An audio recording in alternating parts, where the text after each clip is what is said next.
You have to do a little homework. You have to vet these companies. So, how do you do that? Well, in the past, it was you would go to your local health food store, and Hmm. that's where you would talk to the owner, the family, the employees who had a passion, and they were the gatekeepers who looked at these companies, they bought the best products, and they transmitted that knowledge to their customers. It's not as easy today. There's a drastic loss of the independent health food stores.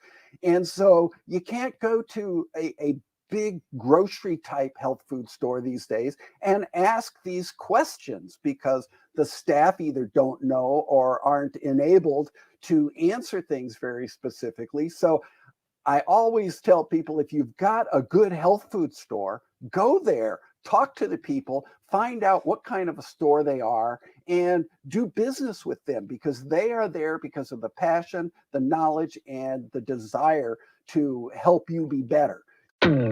Welcome to Care More, Be Better, a podcast for people like you who care about the social impact of conscious companies and everyday heroes. Hear inspiring stories from those who put people and planet before profit and personal gain. You'll learn how you can make a difference, vote with your dollars, and get involved today. Here's your host, Karina Belizzi. Hello, and welcome to Care More, Be Better. Every week, I invite you to care more so that together we can learn and grow and ultimately be better. Today, I invite you to get to know a friend from my work life in the natural products industry, Steve Lankford. Steve and his wife Debbie began Family Nutrition Center in 1976, which happens to be the year I was born, as a small independent health food store in Green Bay, Wisconsin. In July of 2021, after all these years, Family Nutrition Center celebrated its 45th year under one owner. Recently, Steve and Debbie sold the store to a young couple whose dream is to carry on the legacy that was started by Steve and Debbie. He currently hosts Health Quest podcast, where he has been interviewing experts in nutrition for almost 30 years. Health Quest podcast has become one of the most recognizable podcasts in the natural products industry. There are over 400 episodes for listeners to explore, covering all of the important topics of natural health and supplementation. I had the pleasure of being a guest on his show recently, and I'll be sure to include a link to that specific show with show notes. Steve's passion is really helping consumers understand how nutrition supports health and how to make wise choices in today's very confusing marketplace. Steve, welcome to the show. Hello, Karina. Thank you. I appreciate you having me here. Well, this is going to be a fun one for me. We've known each other for a long time, since Nordic days for me, and I know Stuart Tomk has come on your show many, many times. First talking about omegas, now in his world of CBD. So it's been a journey, right? It's a wonderful journey. I love educating people and helping them understand some of the challenges that face them in this confusing world. And having been a retailer for 45 years, I've answered a lot of questions for people and I get a sense of what it is that they're trying to understand. And so that's been my passion, is trying to help them understand these distinctions and nuances and confusing topic of nutrition and good health. Well, there's just so much to know, and we continue to learn more every single day as science kind of affirms in many cases what we thought we already knew from folk medicine through the many, many studies that have been completed. So, I would like to know personally what inspired you to stick around in this industry and in the world of having that retail store for so long. Well, it's an inspiration that started way back when I was just a young adult at the age of 21. I started exploring better nutrition for myself. I lived in California, where fortunately we had access to health food stores back in that time. And so it was that started my personal interest. But really, what put me on this track and has kept me on this track was I went to a school that studied natural healing and natural modalities of health.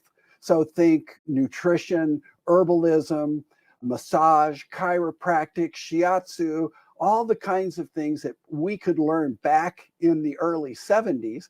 And I studied and actually became an instructor in my 3-year tenure there. That's where I met Debbie. She was from the States, and we met and fell in love and had a child. And so after that 3 years, we moved back to my hometown in Green Bay, Wisconsin. And it was there that I was thinking, well, now what? How do I carry on this knowledge that I have learned, this passion that I have? And we just decided at that time a health food store would be a wonderful way to help our community, because we understood people need access and they need resources to learn from. And so that's when we started our little health food store in Green Bay, Wisconsin. And that was a very different time. 1976, health food stores were very different, and they've been evolving, of course, over all of these decades.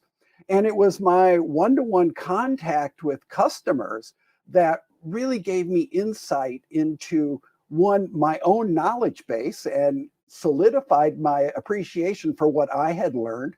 And it also helped me understand the challenges that the average consumer faces in what products to use, how to use them intelligently, how to make choices in the marketplace. And so I spent a lot of years behind the counter counseling with people and helping them understand and make decisions. Of course, as a natural health food store, we were an access point for some of the best products, the best companies. And so we acted as a curator for our customers during all of those years. And I don't know if you've discussed this at all, but I was quite involved during the DSHEA years, the Dietary Supplement Health and Education Act, which all came about in the early 90s, under a threat of the FDA to outlaw most nutritional products. It was something that we came together as an industry, and we, of course, passed this bill called the Dietary Supplement Health and Education Act in 1994, which I think is responsible for this golden age that we have right now. You alluded to the science, the wonderful science that's been going on over all of those years, and I credit DSHEA for that. And so during these years, we've seen a wonderful growth in the natural products industry. We've seen a lot of changes. We've seen a lot of challenges. And so I started a radio show back in 1995. And it was in that radio show, I did an hour a week where I discussed nutrition, and I interviewed some of these fabulous experts that I was learning from. Whenever I would go to a trade show, I would go to these seminars and I would hear these wonderful experts. You mentioned Stuart Tomp, one of the best speakers I've ever known, and learned a lot from him back in the Nordic Natural days and subsequently on into the CBD days. So it was this radio show that gave me a voice. But I was very frustrated because if you weren't tuning in at 8 o'clock on Sunday morning, you didn't hear it. And so that was always a problem for me. Right. It's the same thing for every terrestrial radio show. It's the same problem. It is. And so I tried burning CDs and things like that. Well, I was an early adopter to internet technology, and I actually started streaming my interviews in 1999. So I was streaming these interviews well before podcasts were even a thing. And so I did that for almost 20 years. And then along the way, I started hearing about podcasts and the value of podcasts, and wondered, how do you do a podcast? So I took a class in podcasting, and within 1 month, I was able to start Health Quest Podcast back in 2011. And so I've been streaming the podcast since then, as you mentioned, now over 400 shows. So the podcast has been a wonderful innovation that allows people like you and me to reach a worldwide audience. If we have content that is worth listening to, people can find us. And so that's been my passion. I pretty much turned my store over to other people to run it, and I've been focusing on the podcast all these 10, 11 years now. So it's been my venue to reach out to people. And so I interview experts, and sometimes experts can be a little daunting to understand. And so it I think we've both been there. Yes. been there, done that. So it's been my passion to take what science offers us, what these wonderful experts know, learn from interviewing them, and use that as a platform for hoping to make it a consumer friendly source of content where if people listen to it, hopefully by the end of a podcast, they'll understand something about the topic that we're discussing. And if need be, enough information to make a choice to go forward. And so it's just been so much fun for me to interview all of these interesting people. And some industry greats who are no longer living. I mean, if we think about this, like Dr. Passwater is an example that I wanted to bring up. I believe you interviewed him numerous times on your show. Well, actually, it was his son I Was it? interviewed. I always tried to get the senior, but never was able to. But boy, what a giant in our industry. But you're exactly right. These voices that you and I have learned from, they are retiring, they are passing on. And it's such a different world today. We don't have quite the same access to them that we had as store owners and as trade show visitors. And so, if I can preserve these voices, this content, which I think is just as valuable now as it was when I recorded it 5 and 10 years ago, that these voices and this knowledge is preserved at least up to a point where I can actually share these experts with others and actually help consumers find those interviews. That's often a trick as well. So, one of my things is that I have created search tools so people can go and they can easily search on a topic, a guest, a company, a health condition, and they can find all of the interviews that we've done on those topics. They can pick the ones of interest. And it's interesting because we find people going back in 10 years into our history and still finding these interviews and downloading the ones that are interested in. And that's really how it's supposed to work. Is it's not just good for today, not just good for this year, but good as long as my podcast exists. People should have access to this wonderful content. So it's been a wonderful journey, and I've talked to some of the greatest minds in the natural products industry. Now, one of my questions for you was going to be whether, given the breadth of content that you've covered and the length of history that you have under your belt, if you've been able to go back to those earlier radio show episodes and even air some of them now. Is that something you've been able to do? It is actually something that I have been able to do. So, as an example, back in about 2006, before the podcast, I had interviewed a fairly well known herbalist, Michael Tierra, who has been an influential member of our industry. And I was able to bring that interview to my current listeners. And even though it's somewhat dated, the content that he brings and the expertise that he brings and the confidence that he brings is still just as valuable today. And so every once in a while, I get the urge to go back through and pull out some of these wonderful interviews from the archives. I've interviewed, for example, Patricia Bragg. What a history in that family. And I know that she's not readily available anymore, but I could certainly bring out that content. Other people you might know of, Aubrey Hampton in the natural cosmetics industry, Patrick Quillen. For Patricia's, for Bragg's, you'll just have to get Katy Perry to come on now. Oh, yeah, there you go.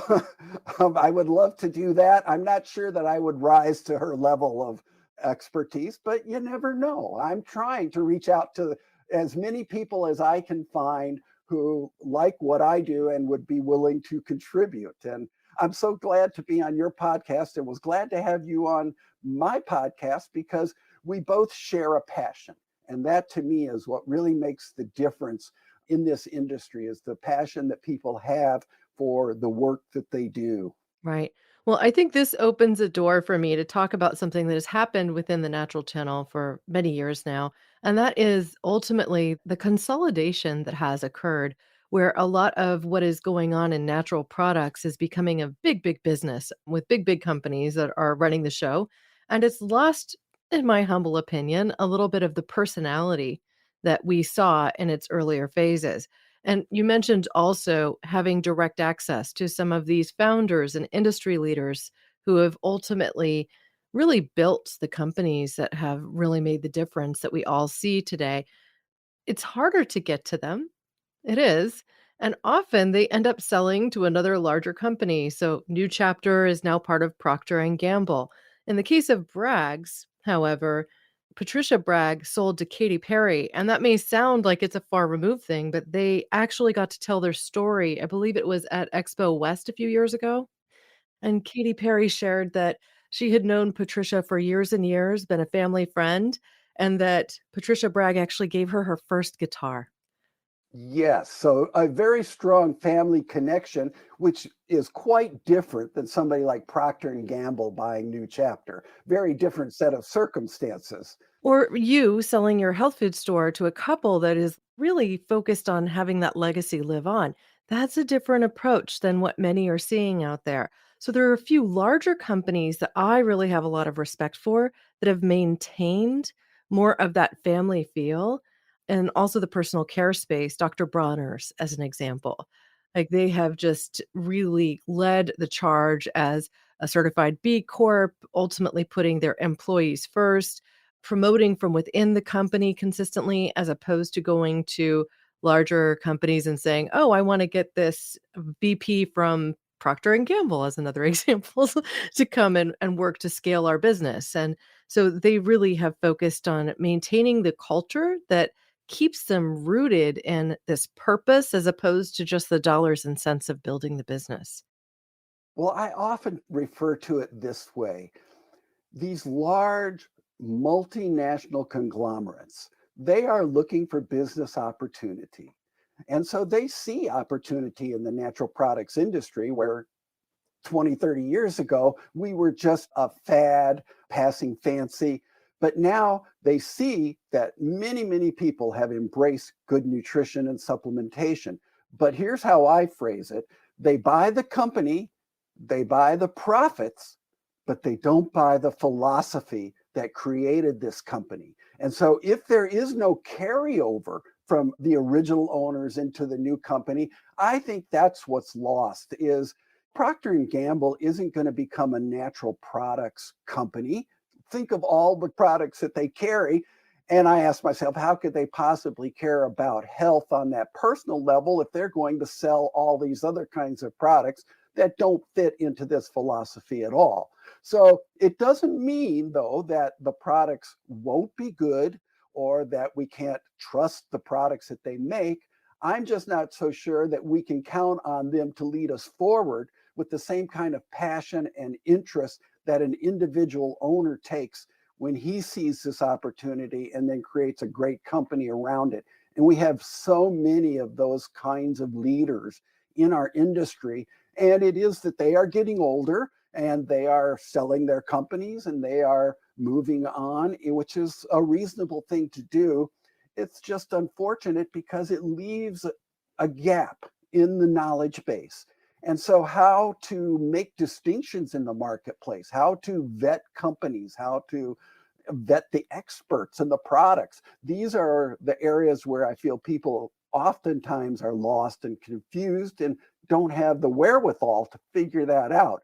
So, in looking at the picture, I look for those companies that still have this personal touch because I think they're the ones that have the passion, they're the ones that have the vested interest. And this is where I seek out this science that's emerging and the companies that are emerging.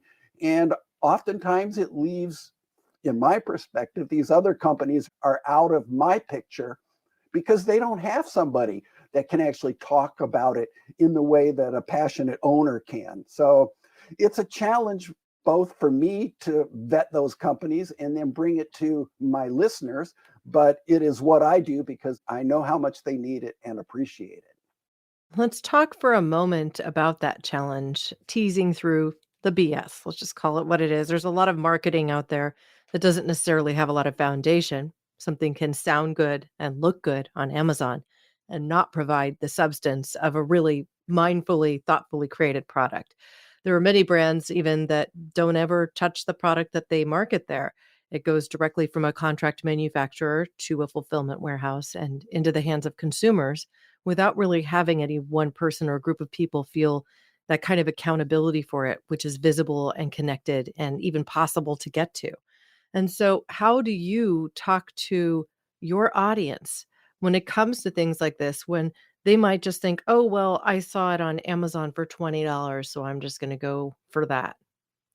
Well, it's a constant message that I reiterate on almost every podcast and interview that I do is that you have to do a little homework. You have to vet these companies. So, how do you do that? Well, in the past, it was you would go to your local health food store, and that's where you would talk to the owner, the family, the employees who had a passion, and they were the gatekeepers who looked at these companies, they bought the best products, and they transmitted that knowledge to their customers. It's not as easy today. There's drastic loss of the independent health food stores. And so you can't go to a big grocery type health food store these days and ask these questions because the staff either don't know or aren't enabled to answer things very specifically. So I always tell people if you've got a good health food store, go there, talk to the people, find out what kind of a store they are, and do business with them because they are there because of the passion, the knowledge, and the desire to help you be better. You do not get that in a drugstore, on the internet, in the gas station where some people will buy their supplements. You can buy supplements a lot of places now, but you don't necessarily get that personal attention. Now, if you don't have that personal attention where you can trust somebody who knows how to recommend a good product and can advise you, then you have to figure out how to do this on your own. So one way to do that is, of course, listen to my podcast, and you will actually learn about some of these good companies and from some of these experts.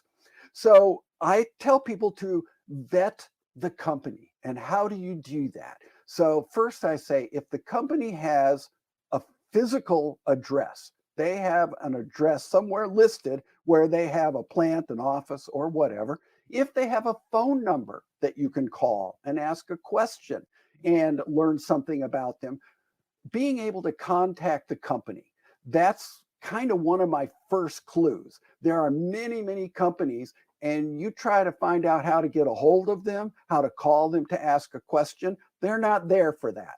Good companies want you to know what they do and how to reach them so you can ask questions and you can learn directly from your contact with the company. That's one way. I also suggest that they look deeper into whether this company has industry certifications. A lot of our industry, the good ones anyway, have embraced the certification programs, the GMP certifications, good manufacturing practices, and other certifications. Certainly, these companies have their products tested. I was interviewing one company that tests for over 900 contaminants, both in their raw materials and their finished goods. So companies that invest in this kind of research want their customers to know about it. So they're usually happy to transmit that. There's a phrase that's gotten popular called transparency, which is the ability to be transparent about your company and let your consumers know who you are and what you support and what you stand for. And good companies still have that, and they will be happy to share that. So certifications are one way. Perhaps awards are another way. Many of our good companies have been receiving many awards for the quality of their products, the popularity with the stores and the consumers. And so these are ways that you can find some of this information often on their websites. You can look for that kind of certification because certainly if they've received certifications, awards, they want the customers to know about it.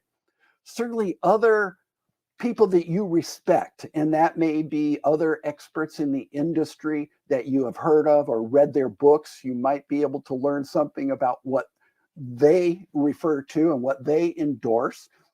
And then we get down to looking at the quality of ingredients and the quality of products and the certifications and testing of these products. And so it's homework. It's a fair amount of work in the beginning if you really want to understand.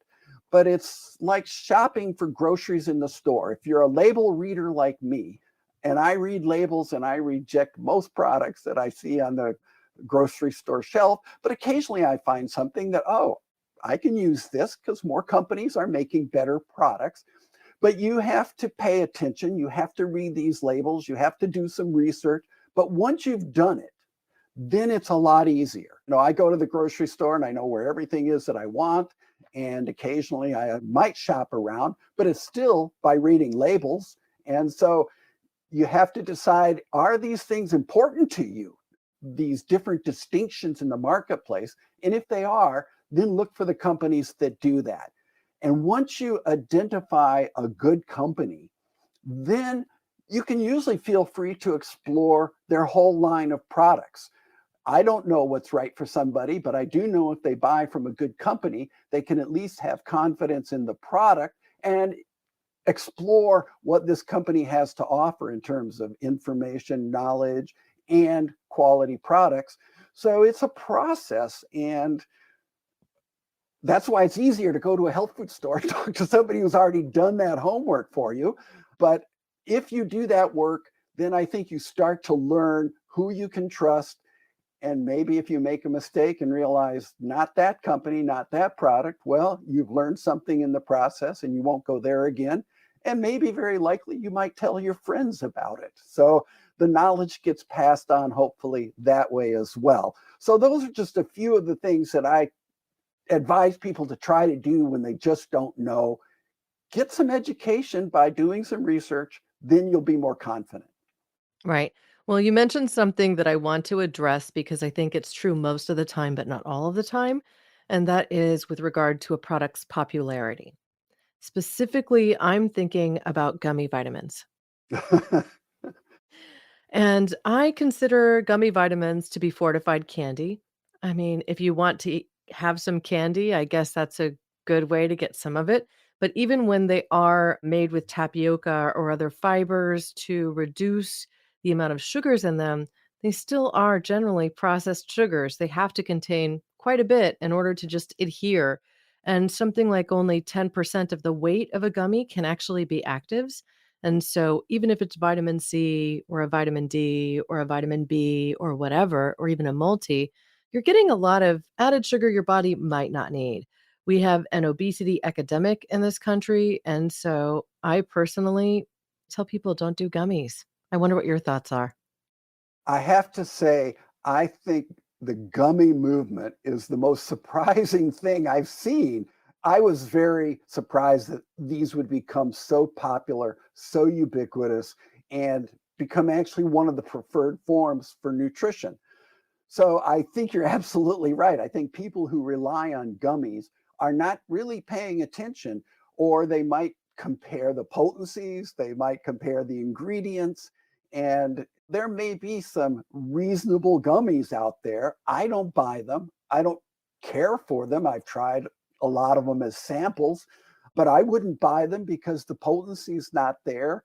And so I think it's just too easy to look at this as an easy way to get your supplementation, but it's not really, from my perspective, a way to have the best ingredients or the best targeted nutrition or the best potencies even. There are big limitations to gummies. And if you're going to use them, read the labels and make sure you know what you're getting. And if that's your choice, go for it. But I don't recommend gummies myself, and I don't think they're the ideal form. Yeah, I consider them a waste. I think they're a waste of money. And I mean, it's fortified candy. And if you continue to look at it that way, you might make different, wiser choices long term. Here's hoping. I agree with you. Yeah, I mean, that's part of I believe you had actually shared your motto in the notes that we started with. The more you know, the better choices you will make. Better choices lead to better outcomes. And so perhaps today, just by talking about how gummies may not be the best choice for your supplementation regime, you'll make a better choice next time. Well, I'm hoping that people just continue to grow. We all are on this journey, and wherever you're at, you shouldn't be stuck there. Hopefully, you are continuing to learn, continuing to evaluate, and move forward. And certainly I would encourage people to look beyond gummies for a better source of intensified nutrition, which is what I think most of my listeners are looking for, are ways to achieve higher levels of targeted nutrition that might actually make a difference in their health and how their body responds. And I'm not sure that gummies have any good history of showing that. Well, there's another trend that exists within the natural channel, which is a movement towards trying to get all of your nutrition from food or even choosing to juice instead of take supplements.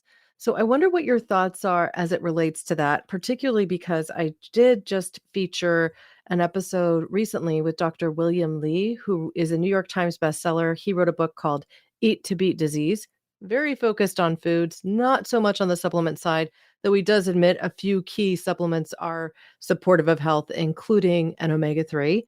But I'm just curious to see what you think and how you direct people to supplement, even if they tell you, I seek all of my nutrition from food.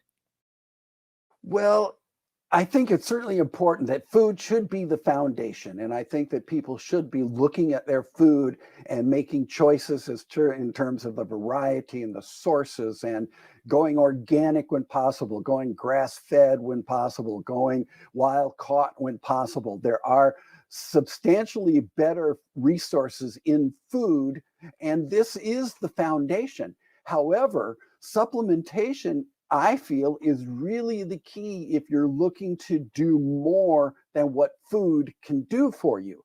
And this is where maybe we start looking into either the therapeutic value of nutrients, or if somebody doesn't eat well, at least they might be able to augment their diet with more targeted and precise nutrition. And I think if you look in the studies, which you and I both do, we find that it's these targeted nutrients in certain potencies that are leading to these results. So it very much depends on what the person is looking to accomplish. If they're a healthy person and they're eating well and they don't feel like they have any deficiencies, that may be the case. However, I suspect that most people are going to need more.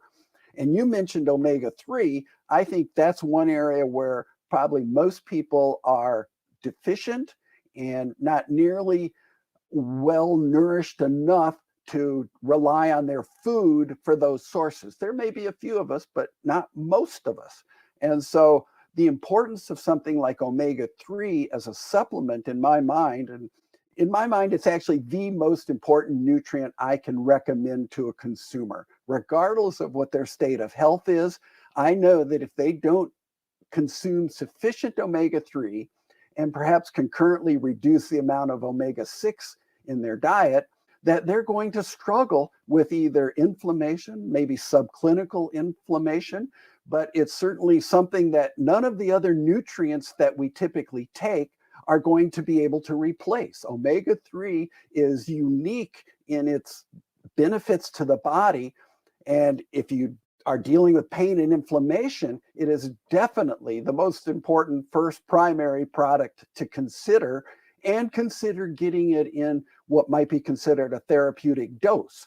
And so, gosh, when it gets to talking about fish oil, there are all kinds of products and potencies. And so it's good for people to learn something about these nutrients, why they should take them, and what they're going to do for them. So I think that nutritional supplementation is the key towards targeting better health. It's like taking care of your pet or taking care of your garden.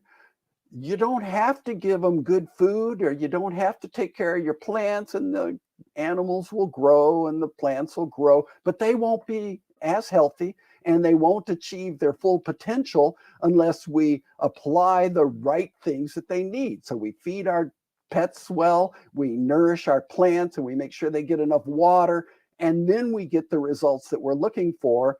And nutritional supplementation, I think, is like that. Yeah, we can all live for who knows how many years, but will we live as well? Will we heal and repair and restore as well? No, we won't, because we are limiting our own body by not providing it with all the adequate resources. And I think this is where diet, as important as it is, cannot possibly supply us what we might consider these therapeutic amounts, which actually start to then influence health in a more profound way. So I find them foundational, but they don't replace foods. I tell people that you can take supplements, but if you're not eating good foods, a well-balanced diet, a good variety, the supplements can only carry you so far. And so it's the combination of good food, healthy lifestyle. Let's not forget all the other good things that we can avail of ourselves, that these nutrients, and especially quality, targeted, high potency nutrients in some cases, are really the combination towards getting the best results. And you alluded to my thoughts of more knowledge equals better choices, and better choices equal better outcomes. I think that's almost in everything.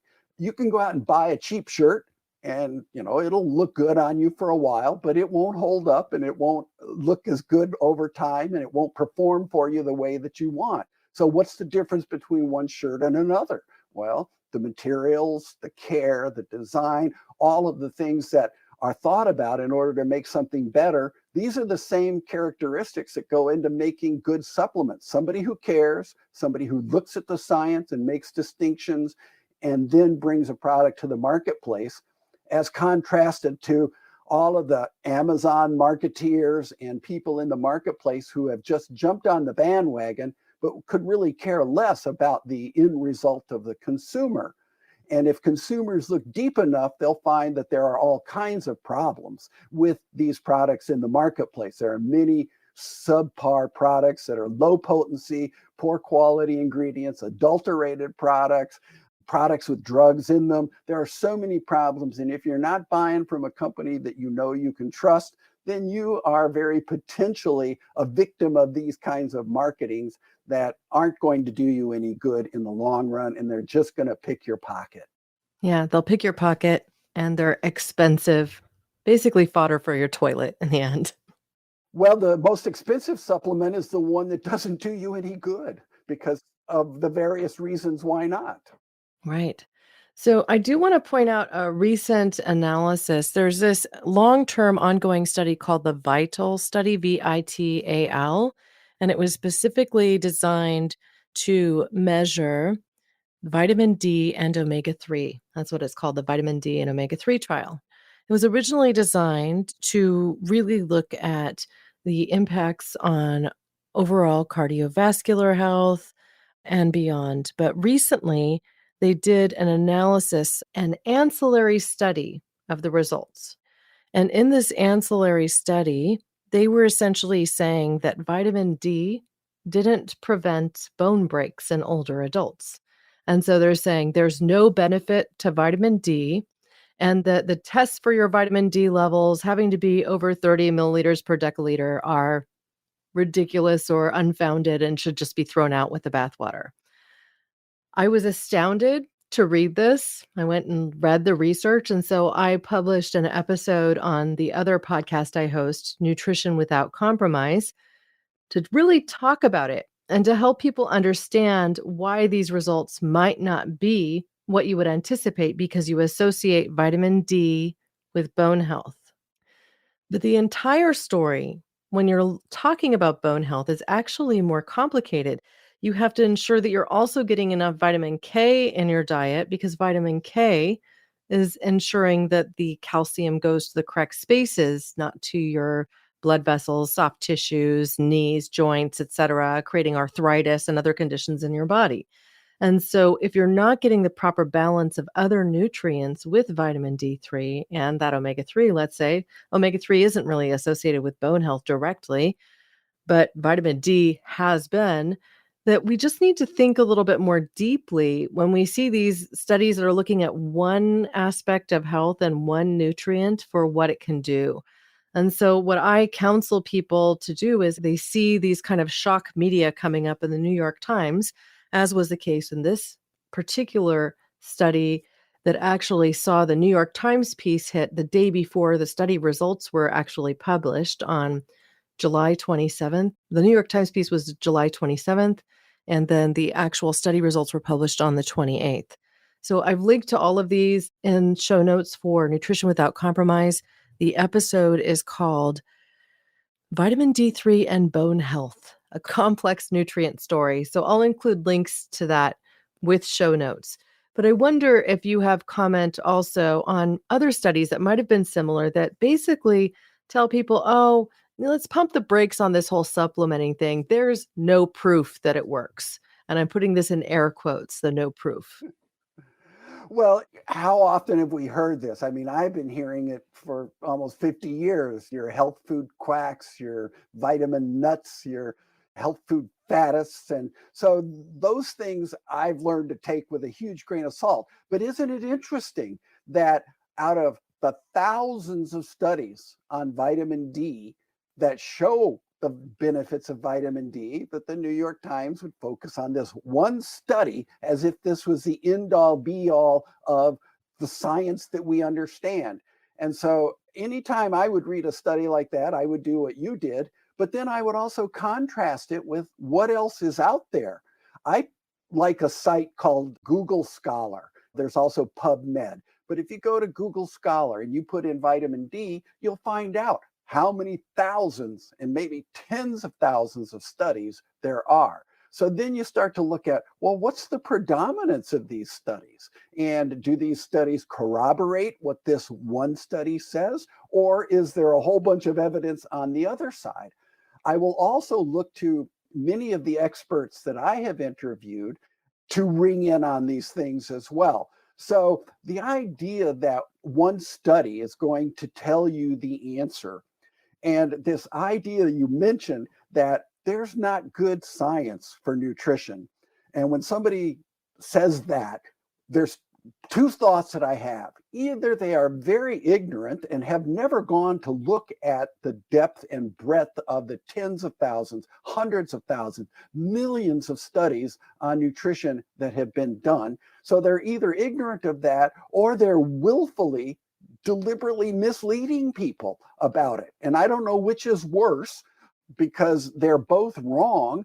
And so to hear these things, which do get so frequently magnified by different media, it must be that they have really good publicists or something like that, because I don't know why it would be that these studies get magnified and not the other good studies, or why supposedly credible sources don't do their own homework when confronted with something like that and pass it on. So it's not surprising anymore. And I realize that there is a huge disparity in information.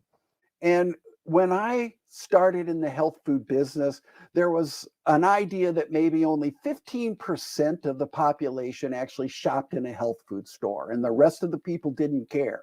Well, now we have a time where more people care, but I don't know that more people are actually shopping in the health food store. So we still have this huge information gap because people want it to be easy. They just want, tell me what to do, tell me what to take. And when they read something like that, the sad part is some people are just going to believe that that's the way it is, and therefore they're going to turn to their partner or their friend or themselves and say, well, why am I taking this? The research says it's not any good. So it's unfortunate because it leads people to discount the value of nutrition because these articles aren't a good reflection of the totality of the science. That's absolutely right. That's not easy to do, but it's possible. So what do you do when you read a study like that? Well, you go start to look on the internet and see, is this corroborated by other credible sources? Is it discussed by other credible sources? Is it counteracted by other credible sources? And for those of us who don't have much confidence in those kinds of reports, it doesn't, I think, sway us very much, but it's the person that's on the edge, the person who doesn't know how to research these things themselves. And so they just take them as fact. If it's on the internet, if it's in the New York Times, if it's on TV, it must be true. They wouldn't put things on that aren't true. How can that be? So people have to just understand that just because it's out there doesn't make it true, credible, reliable, or accurate. And you have to face that fact. If you don't face that fact, then you're kind of subject to all the whims and spurious content that might come your way. And then hopefully you just have a friend, a confidant, a doctor, a health food store that can help you understand what might be wrong with that. And so this is another example of where you always have to pay attention and evaluate. Is what I'm hearing sound right? And if not, what's wrong with this idea? So stuff like that, it rolls off my back, but then my job is to hopefully paint another picture for people that does discuss the science and the benefits in a more credible way. Yeah. Speaking to something you also said earlier, which had to do with people with bad habits supplementing, I recently saw a very positive study on omega 3s. It was a 2 by 2 study, which means that they had two factors that they were evaluating. And it was smoker or non smoker, omega 3 or no omega 3. So there were smokers who didn't supplement with omega 3, smokers who supplemented with omega 3. Then there were non-smokers who supplemented with omega-3, and then also smokers who did supplement. So one group of each that did, one group of each that didn't. And what they found was that the smokers who supplemented with omega-3 had similar health markers to those that were non-smokers and didn't supplement. So it gave them the benefit. It kind of erased some of the damage that they saw from being a smoker and made them like somebody who both didn't smoke and didn't supplement. And of course, the health markers for the individual who was a non-smoker and supplemented with omega-3 had health markers that were better than any of them that showed greater likelihood of longevity. And so if we think about this and we understand that there's so much supportive research for a few key vitamins, and I'm not saying every single thing out there. I personally take an omega-3, a vitamin D to support my brain health, to support my mood health, to support my immune health. I mean, there's so many reasons I take these two supplements together.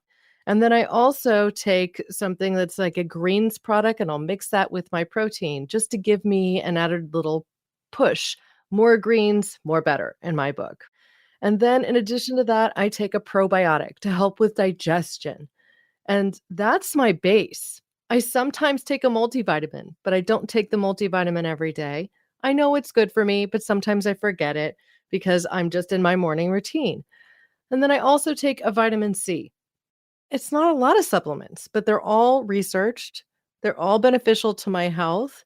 And sometimes I'll even take some of them a couple times in a day because I'm like, I just feel like I need a little bit more omega 3 today, or I need a little bit more vitamin C. I'm feeling a little under the weather. So I'm going to get my system a little bit of extra support. So that's my thinking. And I wonder, given all your years of being in this industry, what your supplement regime looks like. My supplement regime looks very similar to yours. So I do take a multivitamin. I take the omega 3. I actually use a liquid omega 3 because I want to get a higher dose. And my wife wants to get 4,000 units of EPA DHA. So she takes a tablespoon of liquid fish oil. And then I take the probiotic, I take magnesium, I take nattokinase. My wife dishes these up, so I'll have to think about it a little bit. But it's about 11 different supplements that I take. And I chose those because of my particular circumstances. And this is what I advise people to do. Figure out what your particular situation is, try to understand your health. And if you have disease or if you're taking medications, try to understand what the important factors are. Does the medication affect your liver? But the idea of picking a nutritional program based on your individual needs. And so when I advise people, I say, start with the omega 3 and maybe a multivitamin. Oh, the vitamin C, of course, I take that as well, and vitamin D. And then you can start to target nutrients for your particular situation.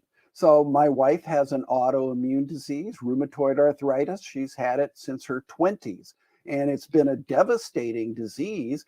And yet we've been able to turn that around. And the most important nutrient that turned her around was omega 3. And learning about the therapeutic dosage of omega 3. And I learned that from Dr. Maroon, who was speaking for Nordic Naturals. And then I interviewed him and I understood, because he explained so well, how he came to these potencies and its own effect in himself and then in his patients. Put my wife on that in the early 2000s. And in 6 months, for the first time in 20, 25 years, her inflammation levels came down into the normal range. And so have remained there ever since. Now, she also takes some of the newer biologic medicines, which are out there. So it was a combination of these two. The biologics only helped her so far, and the omega-3 took her the rest of the way towards normalization. And the fact that she's been able to sustain that. And because she does take a medication, then she takes things that help protect her liver. There's certainly things like the Liver Care by Himalaya, milk thistle. And so she rotates between those. She takes one day, one another day, and another one the third day. So she's always taking something that helps support her detoxification and her liver health. And as a result of that, she's never had a liver enzyme test that went out of norm, which they are testing for because these medications are sometimes very hard on the liver. So it's looking to create a personalized program that makes sense for an individual. And oftentimes this is where, if you can find a good counselor, a good nutritional doctor, a naturopathic physician, or a good knowledgeable health food store even, you can start to create a program that's targeted for your particular needs. I, on the other hand, I've been very lucky. I don't take any medications. I have no health issues that I have to seek medical care for. So I just take things that I know are either immediately supportive, like the omega-3, the vitamin C, the D, the zinc, and so on. But then I also take things that I hope are going to have long-term benefit, for which I don't really know that I need. And what I mean by that is my father, who I didn't know, had cardiac issues and died fairly young, had diabetes. And so, not knowing whether this might be a risk factor for me, I take some things that are good for supporting cardiac health. So magnesium, vitamin D, vitamin K2, and nattokinase. These are some specific choices that I take really for their long-term benefit, and not really knowing specifically that I have that problem. It's a way of looking into my family history and making some judgments to take some supplements that might support me in those areas. Not everybody has to do that. I don't know that I have to do it, but gosh, when you own a health food store, it's all right there. So you can take whatever you want. And so I had that luxury to experiment with these nutrients as well. And so to develop a program that is targeted to your circumstances. I don't take glucosamine. I don't have any joint problems that might be good for. But I do have these other risk factors that I do support. And my hope is that by doing that and eating well, I'm going to gain the benefit of some results. Not sure exactly what they might be. One of the ways that I do like to judge is through some of these benchmark tests that are available to us now. So the vitamin D test, my wife and I both took those to see what our status was. We took the omega-3 blood test, these simple home tests that can point you in the right direction by showing you what your levels are. And then as you make changes, you can test again and see how your results are developing, and you can proceed from knowledge that way. So I'm a big fan of these emerging home tests, at least for a couple times as benchmark tests, to help us discover where we're at and what the results are of the changes that we make. I love that. And something else to keep in mind is there are other tests that I think are inexpensive and a good idea, especially for people if they are vegan or women that are menstruating. One is the ferritin test, because that will tell you if your iron levels are low, low energy, skin issues, bleeding a lot during your period. Those are all sometimes related to not having enough iron in your system. So you're both losing more iron than you might need to, because you don't have enough iron in your system. And if you had that more of that iron, you might not be bleeding as much. These are things that you can confront on an ongoing basis. I like to give my blood every 3 months, and so that serves as my ferritin test because 'cause it'll tell me whether or not I can give blood. Yes, right. A simple thing. Something else to consider, the 23andMe genetic test. Now, granted, they then have your genetic material and results for you, but they actually can tell you if you're genetically predisposed to certain conditions. Like I, for one, learned that I might be genetically predisposed to have low levels of CoQ10, which is important for all sorts of things in your system. And so that's another supplement that I check and take on a periodic basis as well. Fat soluble, good for you, no reason not to. And that's exactly the point. Unfortunately, we can't count on most of our doctors to think that these things are important. And if you're fortunate enough to have a doctor or a healthcare professional that does, great, more power to you. But most of us have doctors who think nutrition is really a waste of time and money. They don't believe that nutrition can make much of a difference in your outcomes. It's really kind of surprising, refreshing to meet a doctor who does understand it and can work with you on it. But for those that don't, it can be very frustrating because it ends up you don't tell your doctor what you're taking because he's not interested. He's going to poo poo it and make you feel bad. And so we don't tell them and we just go on our own when we could do so much better if we had healthcare professionals that understood the relationship of nutrition and lifestyle to health and then medications as an adjunct to that.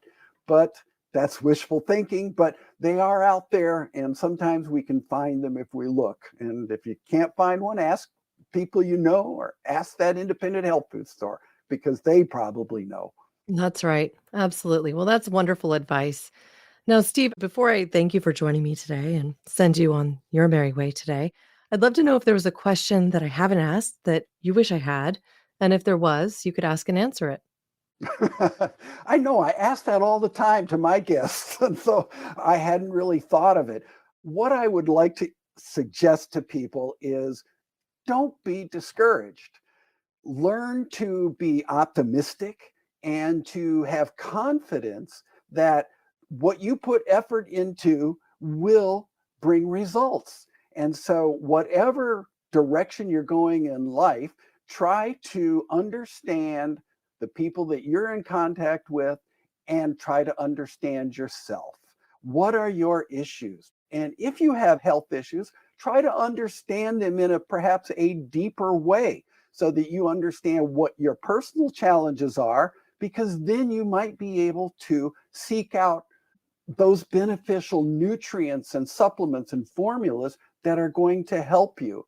So I hope people will just start to understand that there's good information out there and they can find it and they can dig deeper. And the more they know, the better choices they're going to make. And these better choices inevitably lead to better outcomes. And so we can't get better if we're not doing the things that help the body be better. And if you don't know what those are, learn what they are, find good, credible sources. I hope Health Quest Podcast is one of your resources. And if it is, I'm happy for that. But don't be discouraged, be optimistic, and know that you can find answers and they're out there for you. So be confident, be bold, and go out and make your journey. It's one step at a time. In 5 years, you're going to be 5 years older. So what are you going to do between now and then to make a difference? We can all make differences, and baby steps is one way to do it. One step at a time. Don't try to do it all, but learn bit by bit what's important and necessary for you. Be tenacious about going forward, and you will see results. Whatever they are, a person that's better nourished will do better in the long term. So whether you're healthy, whether you have a health condition, seek to be better nourished and you will get whatever results nature has for you. I can't predict what that is, but I'm pretty darn sure that if you don't do it, you're not going to get the results. And if you do it, you're likely to get the results. Well, I think that's a perfect note on which to end. Thank you so much, Steve, for joining me today. Thank you, Karina. I really enjoyed it. To connect with Steve and review blogs and content related to Health Quest Podcast, just go to healthquestpodcast.com. I'll be sure to include links to your show and even to my appearance on your show in coming weeks as we delve into the importance of omega-3s a little more deeply as it relates to overall nutrition and health. As we close today's show, I invite all of you to consider a simple question. Are you providing your body with the nutrition it needs to thrive? We're moving beyond survival to thriving. Addressing this at any point in your life can help you lead a healthier, happier, and more productive life. It's one piece of the self-care equation that we too often leave out. We leave it unattended as we rush to go through our day, buy what's cheap and fast. We need to just slow down a little bit, just a touch, fall in love with the food that we eat, consume a wide variety of great food, do it with friends and family, foster that community, and strengthen your resolve to build healthy relationships with your family, with your friends. Ultimately, this will help you be the most productive version of yourself. You'll be happier, you'll be healthier, and you'll live longer. The choices you make for the food you put on your plate is only the start. You can look to supplements too, and great podcasts like Health Quest Podcast to help you on your journey. If you have questions for Steve or for me, I hope you'll reach out just by sending an email to hello@caremorebebetter.com, or you can visit my website and click on that microphone icon in the bottom right-hand corner and leave me a message. Thank you, listeners, now and always, for being a part of this pod and this community, because together we really can do so much more. We can care more and we can be better. We can even regenerate Earth. Thank you.